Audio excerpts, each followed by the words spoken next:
Well, good evening. Welcome to another episode of Ask the OT. I'm Donald Grothoff with Focused Healthy Family, and uh, soon we'll be joined, I believe, by Gina.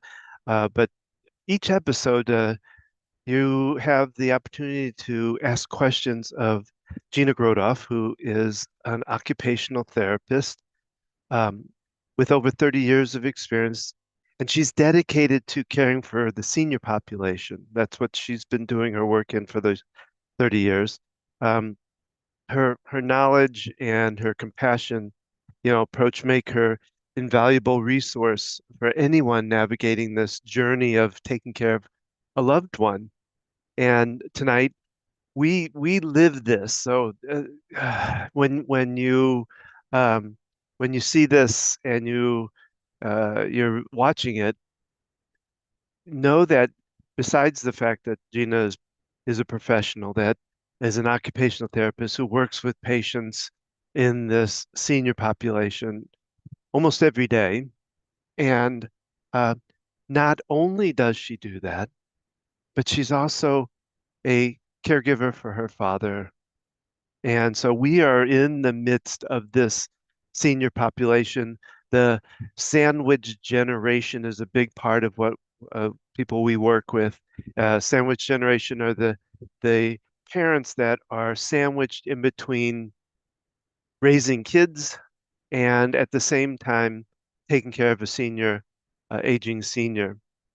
I actually am outside today. As you see, I had a fly that's driving me kind of crazy here, um, because inside is my family life, and we are still wrapping up from dinner, so it's a little noisy inside right now. Even though we have a little studio area we work out of, um, it the life is still going on, and so like I said, we are in the midst of this population. In fact, I'm actually wearing a T-shirt that Gina got from Aldersgate, which is where she works.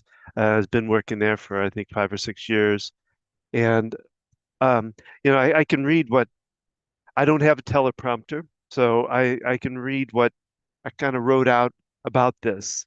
So whether you're dealing with questions about daily activities, assessing living situations, or understanding family dynamics, Gina is here to help. She's skilled in evaluating not only the current environment of your loved one, but also the future living arrangements. Her goal, to relieve the anxiety, tension, and drama that often is accompany caregiving. Something that we see, like I say, in our personal life and Gina sees every day. What the families, the caregiving families of the senior population go through when it comes to taking care of their aging loved one. It is a scenario that is tough for anybody to deal with because there's so many complexities to it.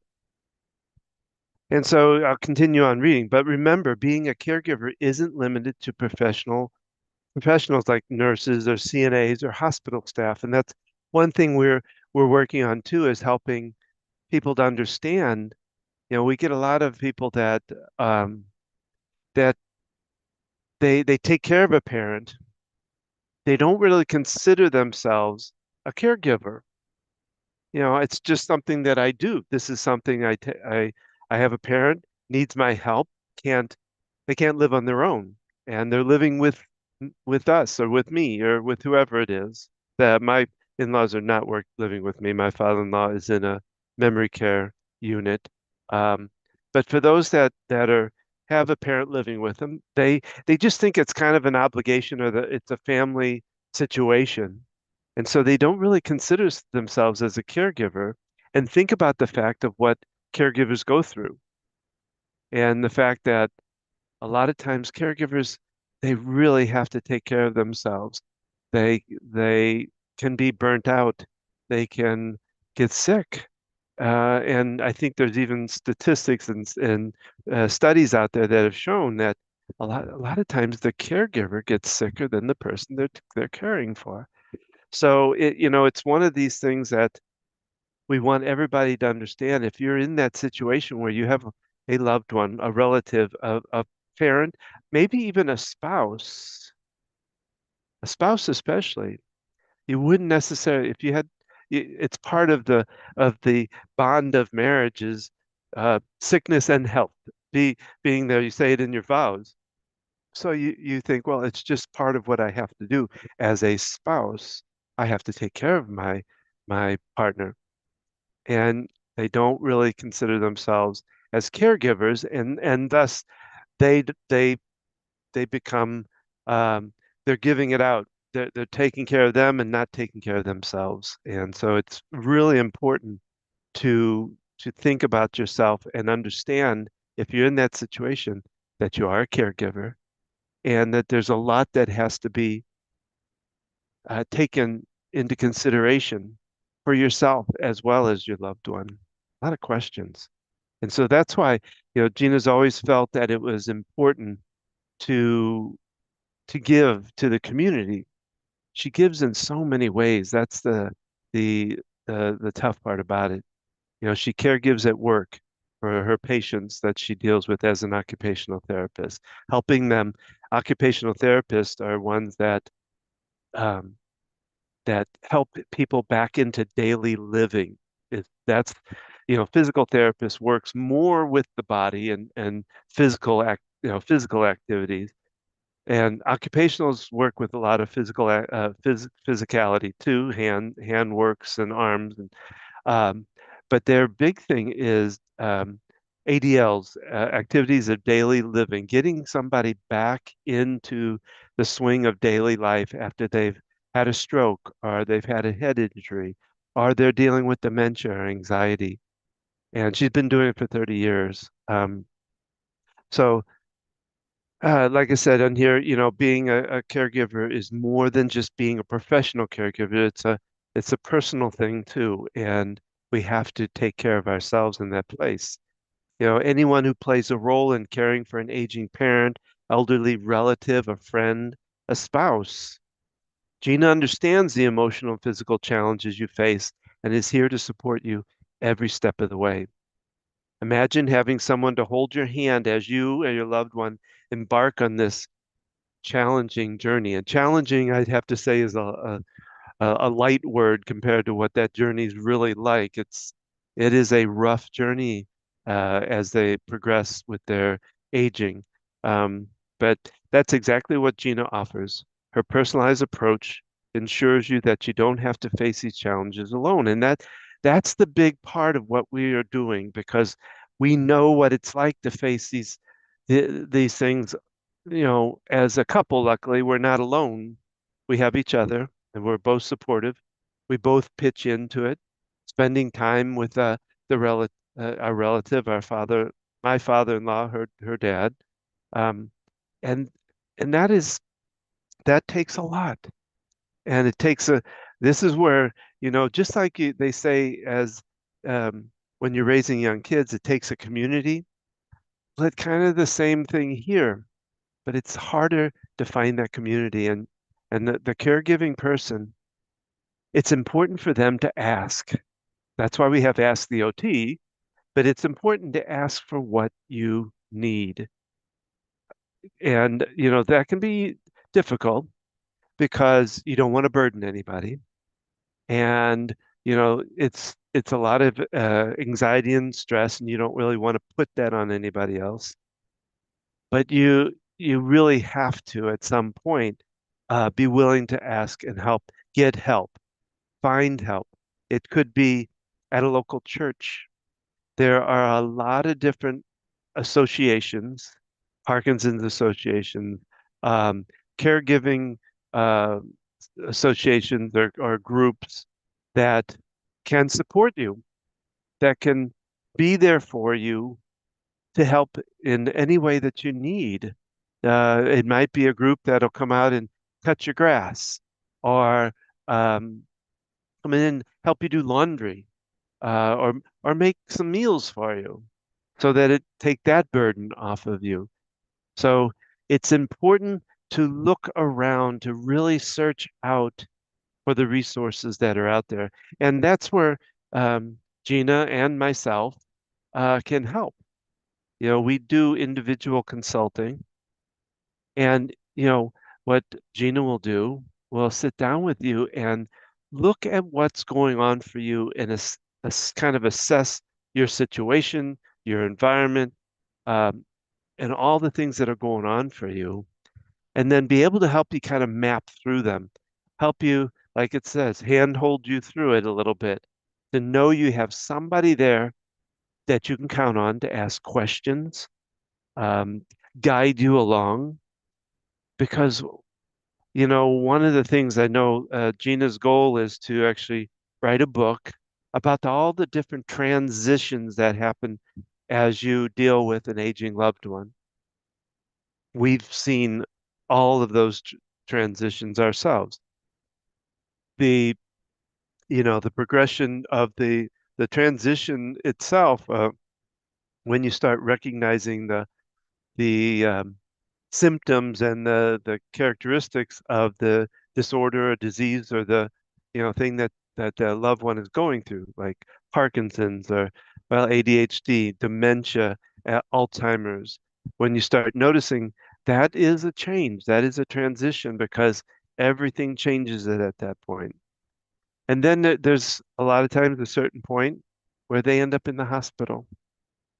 And a lot of time, like from a fall, or they bump their head, or they hurt themselves in some way, and they end up in the hospital. And of course, the hospital nowadays um, gets them in and out as quick as possible. So then, a lot of times, when they're in the hospital, when they come out, they need to get into rehab. And so you have that transition into a rehab or a nursing facility that does different kinds of rehab. And there's different variations of kind of rehab that a person needs. And again, that's where, like I say, Gina helps out a lot is being able to kind of assess, hey, this person needs this level of rehab or this level of rehab. So you have that kind of decisions you have to make. And sometimes those decisions have to be made on the spot, on the moment. It happened to us where we were told on a uh, Friday afternoon that that you that one, he had to go to rehab. We were able to get him to rehab, but Monday he's being released, and so you got to find someplace. And on Friday afternoon, and weekends are closed, it's very difficult. But we'd have Gina coming on here right now, so we're going to be joining in with her as we progress here along. And oh, there she comes now. There she is. Uh, we've just been talking a little bit about. Well, I slowly read over kind of what I had written out about introductions here, and just talking about all the things that are involved, what we're going through, that not only are we trying to do these for others, but we're wrapped up in this, about knee deep ourselves. And in fact, Gina just came from visiting her father at the memory care facility, and that's why she's running a bit late because, as I have found out too, you get there and you never know what's going to be. Oh, you never know. Yeah, You never and know. so you have to flex and adjust and try to be there for him as he needs it. And he needed it a little longer than we anticipated today. So Well, and anyway, it's not what you expected. well, I saw your post a little So bit about let me share. yeah. So I got there today. I talked to the med tech. I'm like, "How's my dad doing today?" She's like, "What did he do for a living?" He invited all the managers into his room today because of this project that he's working on. And he was sitting down for dinner, and I went in to sit with him. He's like, "Oh, Gina, I think he was presenting a seminar. Like he used to do seminars for financial planning, and they would have food there. I asked my mom that later, and he's like, we need to speak, and I want to get up and talk, and I kind of got the gist of that. And he's like, does everybody have enough water? He was using a loud voice that could be heard across the room, like anyone with Wow. Parkinson's. Yes, their speech is diminished and everything. Because when staff told me that he called everyone in for a meeting, I'm like, is he in a good mood though? They're like, oh yeah, he's been really chatty today. And so I sit with him and he's like, we're going to make sure everybody has enough to drink. And I'm like, oh my goodness, he's giving a speech. We're possibly at like a financial seminar. And I'm like, okay. And I'm like, well, let's not everybody's here yet, Dad. And he was standing up. I think he was standing up to talk. And I'm like, you know what? Let's wait till everybody gets here. Not everybody's here yet. And then he started, can everybody hear me? And he's talking real loud. And he's like, does everybody have enough to drink? And don't know if you like the food. We can change that if we need to. And Wow. Back in time. and so I'm like, okay. And so I'm sitting next to him, like, let's wait till everyone gets here. So we probably need to let people eat their food before we talk. He's like, okay, okay, okay. And then he's saying some more things, and then he was about to introduce me. Apparently, I was the keynote speaker, and I'm like, I don't know what I don't know what to say. I was so thrown off because this is I mean, it's great that he's in this world or wherever, and he thinks he's giving a speech, and he thinks all these people are part of his project.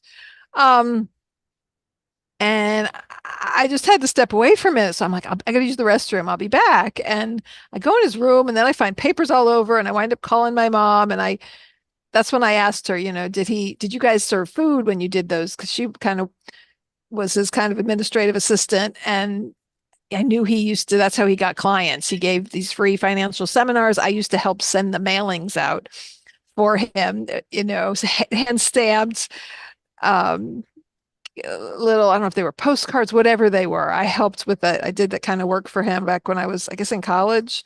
Um, and he'd get people to come to a seminar place and host a meeting, and that's how he get clients. This is back in the 80s. And so she's like, yeah, yeah, we'd have a dinner over it. And I'm like, Mom, he is giving a financial seminar tonight. And we both got a kick out of it. Um, and then I discovered there were papers all over the room. So I had FaceTime my mom, like, Mom, what are these papers? And it's like, this is your handwriting. She goes, I don't know. Where do we get those? And I'm like, and then there were two boxes of Band-Aids open and Band-Aids scattered. And she's like, oh, did he get into that box? Because she had sent him with like first aid supplies. So there's this box in the closet. I'm like, how would he have gotten up there? He's a short man. And then I saw a notebook that where she kept record of his meds. I said, Mom, this is yours.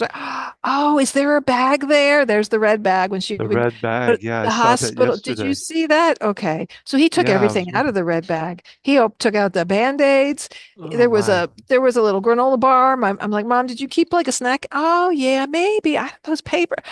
The papers must have been in the notebook, Mom. So I'm cleaning all that up and um talking to my mom for a while and realizing some more things need labeling. There was a new CNA on his unit, poured him a glass of iced tea, put it in front of him. I'm like, he's on thick and liquid. She's like, oh, I don't know. I usually work out there. I'm like, okay, I guess I need to put a sign on the refrigerator here. John Menzo requires thick and liquids. Yeah. And then, so I cleaned up in his room. So then he comes in the door. He's like, oh, and he'd come back from dinner already because I got talking to my mom for so long. I don't know how long it had been, but he was walking really good, which was neat to see. And and then I'm not sure. He said, "Let's go." And I was like, "Where are we going?" He's like, "To the car." And you got the keys, but I managed to walk him back in his room and get him sit down. I said, "You're tired, aren't you?" And he's like, "Yeah." And got him his recliner, helped get him comfortable, and then I was like, he's like, "What's your schedule tomorrow?" And I was like, "Oh, tomorrow I've got to take Lexi to somewhere." And I said, "I can come at dinner." He goes, "That's too late." I said, "Oh, I'll come when we're done." Okay. And he's going off to sleep. I'm labeling some things, and I'm thinking I can leave with Andy Griffith on. And he kept calling me aside, asking me questions. What about this? And who's going to do that? And I'm like, okay, let's go back to the routine. They're going to give you your medicines in about an hour. And after that, they're going to help you get ready for bed. Who's going to do that? And it's like, well, I recognize Mary on the hall. I'm like, Mary's going to give you your medicine. So I had to kind of go back to those kinds of things because it is important to reroute him into what's going to happen and not just say, not make up things, right? Um, and I said, I'll come see you tomorrow. And it took a couple back and forth. And then I'm like, oh, he's not comfortable in his chair. Like he can't quite communicate what he needs. And I'm like, okay, let me fix his pillow. So I did all that. I got him situated. Andy Griffith was on. I gave him a hug, said, I'll see you later. And I got out the door. And Well, that I must I probably pointed that bag out by accident, I guess, yesterday because I was Oh, down doing something. I can't remember. Was I putting the shoes on or I'll be something? right back. Oh, all right. So it's back to me. Um, so you see our adventures. You see what we go through, and I now that's we're not alone in this, and there are it's getting more and more that dementia, even Parkinson's, is getting to be more and more. So, but yeah, you can see we're in this every day and going through these fun adventures at times. This was a good day. It's one of those good days and not so good days that you have as you go through this challenging journey. Yeah, Um, it's I don't know where you took off. I was supposed to the plan was to visit with him, go out, get some dinner for myself, have some writing time, come on, do this call. And of course I didn't get here till after 7, and so just went to pick my food up at the counter. Um, that's fine. We're actually so doing pretty good here.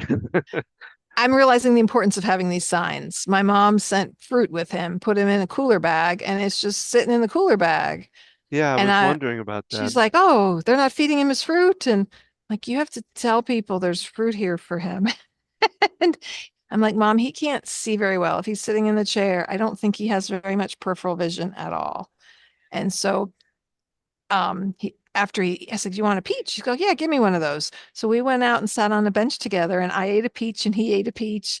And I went and got us napkins. And it's like, okay, we're having peaches together. And it was a neat little moment. And so yeah, I'm just realizing we got to label things. We got to put signs up to let people know. I started labeling some other things. I had put his name on he's got some cups with straws, but they washed them and it comes off. So I was like, okay, let's put masking tape on with the label. Like, I'm not sure how else to um So label. I So, think the thing that we kind of need to maybe talk just a little bit about is really appreciating and taking these moments that we have, because as we've seen and we've even seen it when we went through the anxiety with our daughters. th- you have these days where it's just they're not there or they're not in a good place, and you get these glimpses of moments, and you really know, stopping to appreciate these. So yeah, he wanted to speak, and part of me is a little embarrassed, like he's going to talk to the whole group. And I think the staff was off busy. I don't know. They weren't even in the room at the moment, but everybody was there with their drinks, and then they came back with the food, and I'm a little bit like embarrassed, like he wants to give a speech to everybody, and I'm like, nobody really cares. yeah, Like, okay, let him do this. But then when he wanted me to speak, I'm like, I don't speak it. well, and so But it's a to connect with him in that way, and yeah, then and the staff's like, "Oh, we thought you left," because I was planning to come back. I went to the room, but then when I discovered all that other stuff, I've talked to my mom about it, and but yeah, just like, okay, we're giving us, and I kind of, I rolled with it, and he's giving a speech, and I'm like, okay, I was like, well, let's get the people in here. Let's make sure everyone's here. And then he didn't want to eat. My mom's like, oh yeah, when he spoke, he wasn't eating. Everybody else was.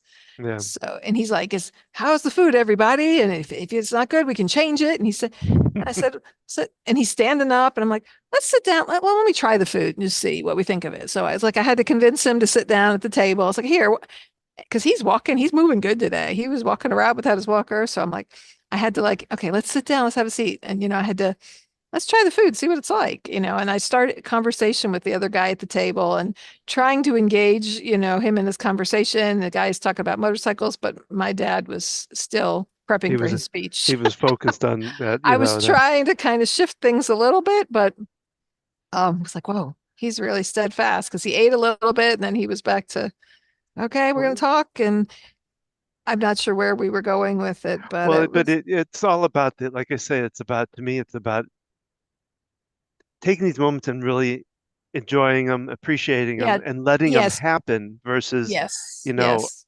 uh, And taking the time to be there with him because the last yeah. time I went, it was really tough when I got back. He was in a tough place and Hmm.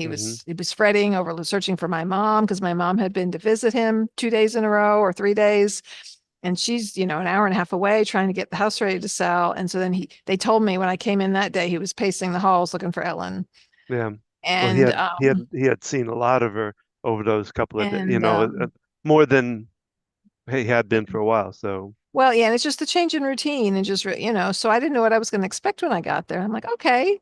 They're like, he's very chatty today. And I'm like, he called us all together for a meeting about his project. And, they went with it and stuff. And I was worried that he was the project and it was that he had to get things straight for himself. But no, and it no, was nice to know he was in this other happy place of probably, I'm guessing it was a financial seminar. He never quite well, got to the meat of the material, but and for the loved ones or the family caregivers that come in to not necessarily, I mean, unless they're doing something that could hurt them, well, it's but it's a to balancing act. yeah, to let It it still happen, and not want to shut um it down. And that I think, myself, I might have been one to go, oh, John, we don't want to do that kind of thing, and that wouldn't have been I don't think would have been a good thing. and so it's a balancing act of okay, he's given a seminar. Okay, how can we still, okay, let's make sure you eat first, playing along with it. And then when it was time for me to go though, I didn't want to get in a habit of saying I'll be right back or just give me a minute. It's like, okay, I had to set him up for success that night. Okay, Dad, they're going to bring your medicine, then they're going to help you get ready for bed, and asking the questions. Are you tired? Right? Because he was antsy and fidgety, and I wasn't sure what was going on. And as soon as I said, "Are you tired?" He's like, "Very." I was like, "Okay," because sometimes I can't tell if he needs to move or he's back is hurting. And then it's kind of sticking to this routine I've learned, of telling him they're going to get you, your medicine comes about 7 and then they help you get ready for bed. And so, when I come to visit him in the evening, and that's something I need to let you know, Don, when you visit him and to have that routine with him is okay, after dinner, medicine's about 7. We put Andy Griffith on. He's on TV Land.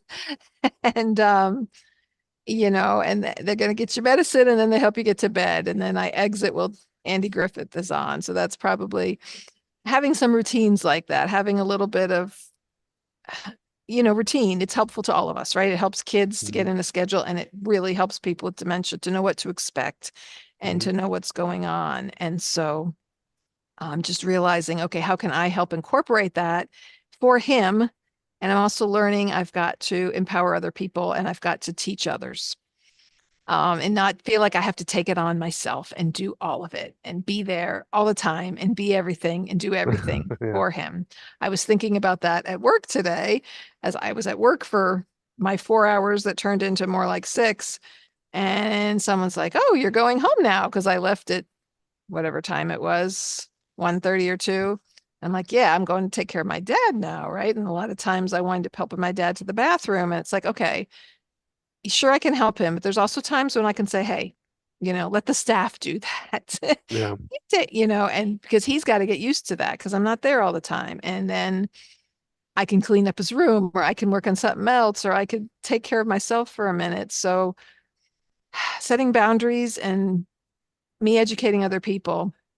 Um, and just seeing how important that is because I can easily just step in and want to take care of all of it and Yeah. do all of it. And I'll just get that and I'll just do that. But if I'm always getting his thick and liquid drink and I'm always Yeah. doing all these other things, then they're not going to learn that routine. And, you've got your regular people on the hall, but every so often we got someone who's from the other side of the building. And it's very different in regular assisted living versus the memory care unit. And Well, yeah. let me take just a moment here because anybody Mhm. coming on, I see looks like we have somebody coming on here. I just want to remind you, you're listening to Ask the OT with Gina Grothoff. Gina is an occupational therapist who works with the senior population, and we're here to answer questions that you might have if you are in the journey of taking care of an aging loved one. That's what we're here doing. And so if you have questions, you can leave them here in the chat at YouTube, the YouTube channel here, or you can email them to me at don@focusedhealthyfamily.com, which is also our website where you can find out more about us and what we do.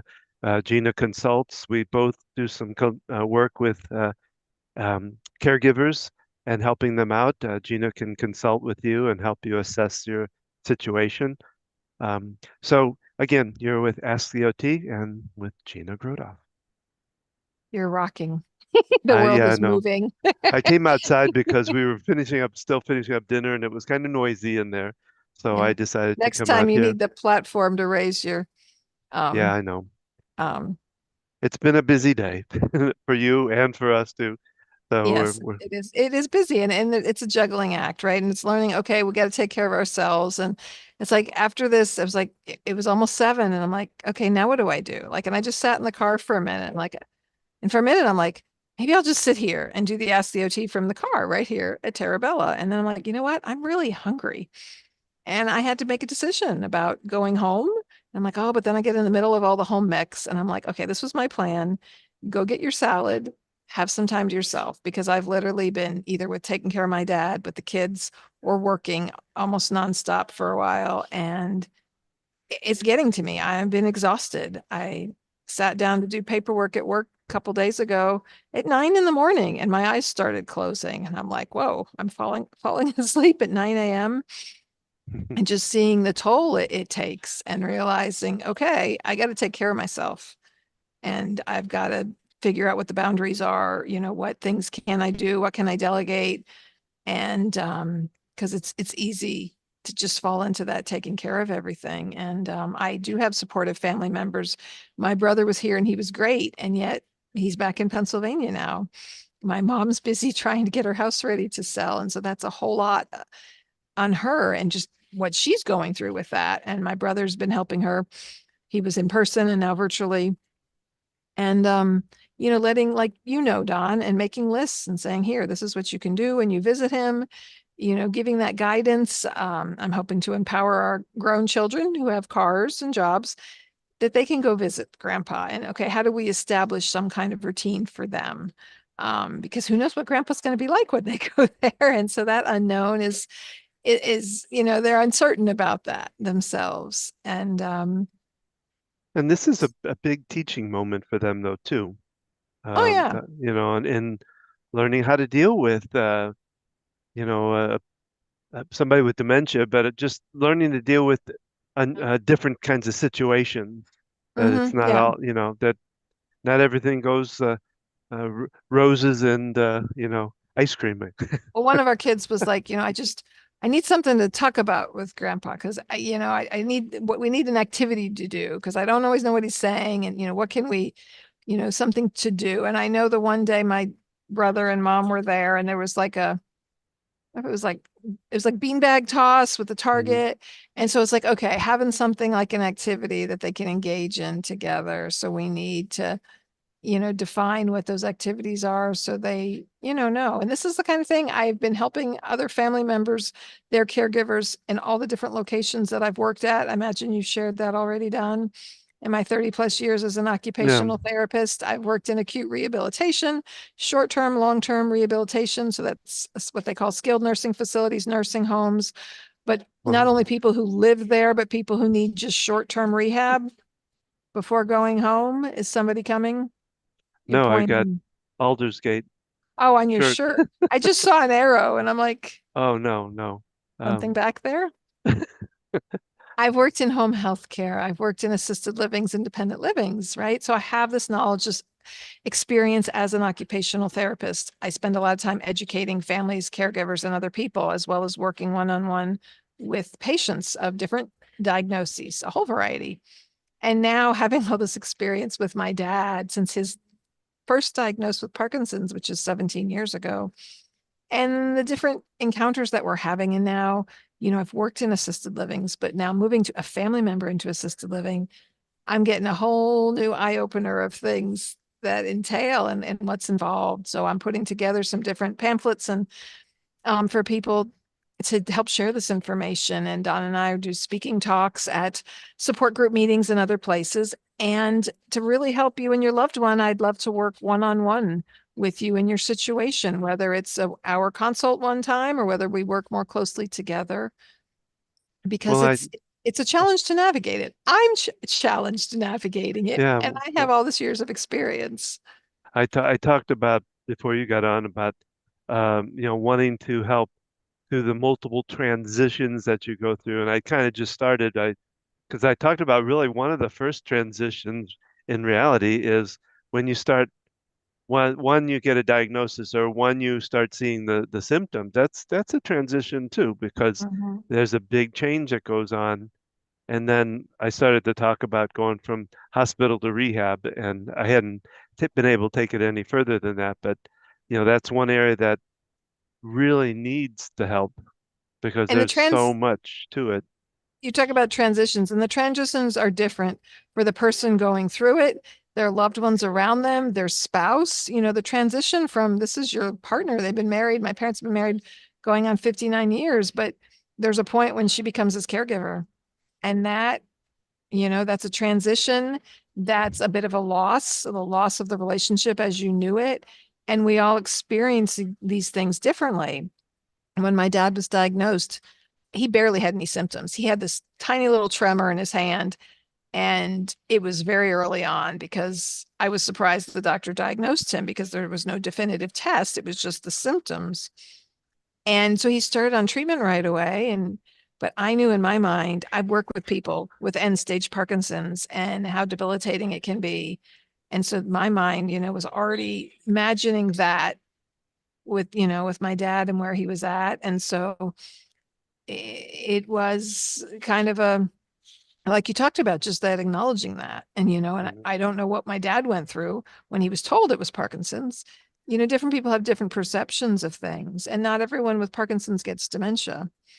And when my dad was dealing with dementia and he could understand that he was dealing with it, he pictured, oh, I'm just going to be like those people with Alzheimer's, and pretty soon I'll know nothing and know where I'm at. And, you know, his perception of that. And then you've got my mom and her experience. So we're all experiencing it differently. Our experiences are all valid. And yet we need to recognize that it's different for me than it is for him versus other people around Mhm. him. And it's important to, say, okay, that's okay. He's not try to convince him his experience is different than it is, right? It's just like raising kids, Don. And I know I've shared that with you when you had your heart attack.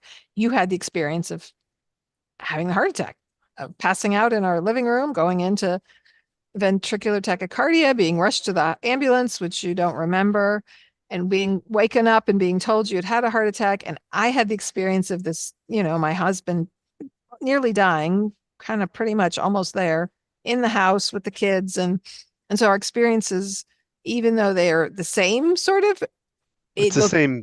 It's the same factual things, I guess. So, right. But it was the totally event. different. It was totally different for me. I couldn't understand what it was like for you. And you also really Yeah, didn't have an idea what, it was like on my end. And we've talked and we've shared, but it's kind of that recognizing that and acknowledging yeah, that both of those things are difficult and challenging. It's challenging to have an illness, have a diagnosis, and it's really challenging for the loved ones who are there supporting them, being a caregiver, being advocates, and yeah, we all need support. yeah. I always, feel for your dad because there are those cognitive moments where I think he realizes kind of what's where he's at, what's going on, and to know that this doesn't feel right to him and that he doesn't well he tells us he doesn't really want to be there and he's bored, you know. Luckily, I guess for with the dementia that he tends to forget that, Or that he thinks or he's he giving a doesn't. seminar. This is where we Yeah. really hoped that going to, because he used to go to an adult daycare. So he'd go out a couple times a week. It was a center for people with dementia. They had activities going on. They had other people. My dad's a very social guy, and COVID really messed him up cognitively because they had to stop all the activities. And our brain is a muscle like our body. And if you don't use your muscles, if you're in bed for weeks, you get weak. You can't walk well, right? you have problems. If you don't exercise your brain and do those activities, then the dementia gets worse. And that's literally what's happened with him and everyone through COVID. All these seniors who all of a sudden were not allowed to go anywhere and were on lockdown and the activities were cut off. And so he really hoped, and he got to the point with the adult daycare center that he just couldn't go there anymore. His dementia had gotten where. Yeah. And so we were hoping as we moved him into memory care that being around other people, he doesn't feel stuck in the house because he used to always go out the front door and I think he wanted to go somewhere. He was used to jumping in his golf cart and going somewhere. And so now it's a small unit, which I think is a good thing for him. But he can go places. He can walk to his room. He can go to the dining room. He can go in the activities. He can apparently give seminars and we can visit him. We can take him out. There's other activities that go on in the other part of the building. We can get him engaged in those things. And so um, but the first couple weeks him there, it's just like, okay, I don't know if this is going to work. There's a small unit. There's not a lot that happens. And so there's like a first glimmer of hope going today. Like, okay, he can have a great day and he can have conversations with people. And so a lot of the staff is just really good and supportive with him. And um, yeah, and so it takes a village to raise kids. It takes a village to care for family members, and we'd like to help you with that journey and help support you. And so that's what Ask the OT is really all about, and my services, working with people consulting. So that's our Ask the OT for this Tuesday. Oh, let me look up here again. Such a rush day. I didn't do as much preparation for this as I needed to, but let me look at the next time we have it, um, because we want to know um, the July 24th at noon. We Okay. have our next one, so um, we can look forward to that. And again, you can send us your questions at any time, really. It doesn't have to be on online now. If you're listening to this after the fact, you can still ask your questions. We are working slowly but surely to try to build a community of people, uh, like-minded people, to be able to support. So yes, you can email it to us at don@focusedhealthyfamily.com. You can visit our website, www.focusedhealthyfamily.com, and find out more about what we do, all the different things that we do. And like I said, if you want to have a consult with Gina, kind of get an assessment of what's going on for you, uh, you can contact us through the website, and we'd be happy to set that up.